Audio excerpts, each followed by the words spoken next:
बच्चों open organ pipe और close organ pipe के क्वेश्चन नीट में बहुत पूछे जाते हैं, तो ये एक उसी पर बेस्ड क्वेश्चन है। इस क्वेश्चन में क्या बोल रहा है कि एक क्लोज आर्गन पाइप है और एक ओपन आर्गन पाइप है, दोनों की लेंथ का रेशियो पूछा गया है। अब क्वेश्चन में दिया क्या हुआ है कि third overtone of a close organ pipe is unison with the fourth harmonic of open organ pipe. तो सबसे पहले हम क्या करेंगे, फ्रीक्वेंसी का फार्मूला दोनों का लिख लो। अब बहुत सारे बच्चे जो है इसकी फ्रीक्वेंसी के फार्मूले में ही बहुत कंफ्यूज होते हैं, तो फार्मूला याद करने का जो सिंपल तरीका है वो मैं बताता हूँ। देखो, क्लोज आर्गन पाइप की फ्रीक्वेंसी का जो फार्मूला होता है वो लिखो आप V/4L लिख दो, ठीक है, ऐसे। और ओपन आर्गन पाइप का अगर लिखना है तो V/2L लिख दो, V/2L ओपन आर्गन पाइप का ये हो जाए, है ना। LC मतलब क्लोज आर्गन पाइप की लेंथ और LO मतलब ओपन आर्गन पाइप की लेंथ, ठीक। तो ये हमारा तो V/4L होता है क्लोज आर्गन पाइप का, और ओपन का क्या होता है, V/2L होता है, ठीक।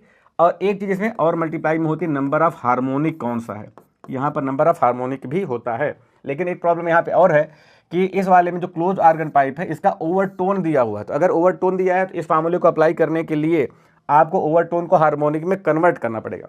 तो क्लोज आर्गन पाइप में ऑड मल्टीपल में ही हार्मोनिक आते हैं। तो अब तो इसका फार्मूला ये है, ठीक है, इसको फार्मूले को आपको अलग से याद रखना पड़ता है। अब जैसे इसने बोला थर्ड ओवरटोन, तो जो नंबर ऑफ ओवरटोन है यहाँ पे 3 डाल दो। तो जब यहाँ पर 3 डालोगे तो 2 3 1 2 3 6 + 1 कितना हो जाएगा, 7। तो यहाँ से नंबर ऑफ ओवरटोन अगर 3 दिया है तो हार्मोनिक कौन सा हो जाएगा, 7th हो जाएगा, किसका, क्लोज का। तो इसमें वैल्यू डाल दो आप।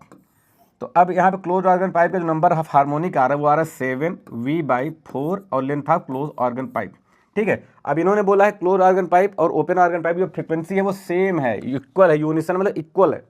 तो हमने क्लोज आर्गन पाइप फ्रीक्वेंसी लिखी, अब इसको इक्वल कर दो ओपन आर्गन पाइप की फ्रीक्वेंसी। अब इसमें वैल्यू डालो, तो नंबर ऑफ हार्मोनिक ओपन वाले का 4 दिया हुआ है, तो यहाँ पर 4 लिख दो, V/2 और length of open organ pipe. हम लोगों को निकालना क्या है, LC/LO, है ना, ठीक है, क्लोज आर्गन पाइप लेंथ और divide by open organ pipe की लेंथ। तो अब इसी को सॉल्व कर लो आप, ठीक। देखो, V से V कैंसिल हो जाएगा और ये यहाँ पे आपका 2 2 4 हो गया। तो LC को अगर उधर ले जाते हो 4 इधर आ जाएगा तो 7 और 4 इधर आ जाएगा तो 4 2 8 हो गया। और ये LC अगर उधर चला गया तो LC/LO, तो यही तो हमें निकालना था, ठीक है। तो ये हमारा 7/8 आंसर आ गया।